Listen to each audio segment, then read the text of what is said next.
माँ की खिदमत और जन्नत की बशारत। एक दफा हजरत मूसा अलैहिस्सलाम ने अल्लाह ताला से पूछा, या अल्लाह, जन्नत में मेरा पड़ोसी कौन होगा?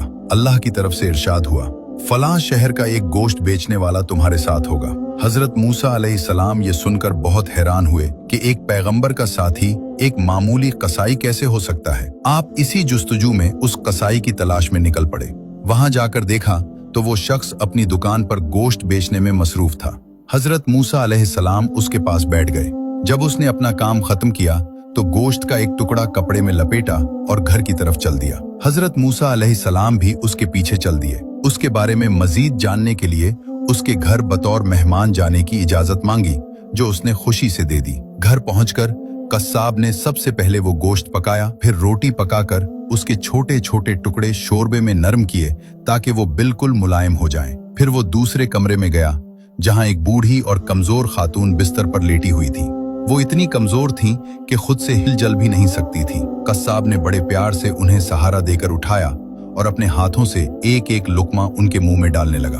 वो तब तक नहीं हटा जब तक माँ का पेट नहीं भर गया। फिर उसने माँ का मुंह साफ किया और उन्हें वापस लिटा दिया।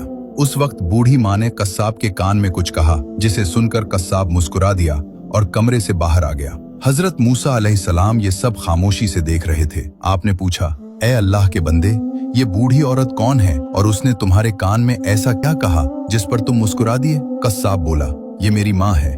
मैं जब भी घर आता हूँ तो सबसे पहले उनकी खिदमत करता हूँ। ये खुश होकर रोज मुझे एक ही दुआ देती हैं कि अल्लाह ताला तुझे जन्नत में हजरत मूसा अलैहिस्सलाम का साथ नसीब करे। मैं ये सुनकर बस मुस्कुरा देता हूँ कि भला मैं एक मामूली कस्साब कहाँ और अल्लाह के जलीलुल कद्र पैगंबर मूसा अलैहिस्सलाम कहाँ। ये सुनकर हजरत मूसा अलैहिस्सलाम ने फरमाया, ए खुश नसीब इंसान, मैं ही मूसा हूँ और मैं तुझे खुशखबरी देता हूँ कि अल्लाह ताला ने तेरी माँ की दुआ कबूल कर ली है। अल्लाह पाक हम सबको अपने वालिदैन की खिदमत करने और उनकी दुआएं लेने की तौफीक अता फरमाए।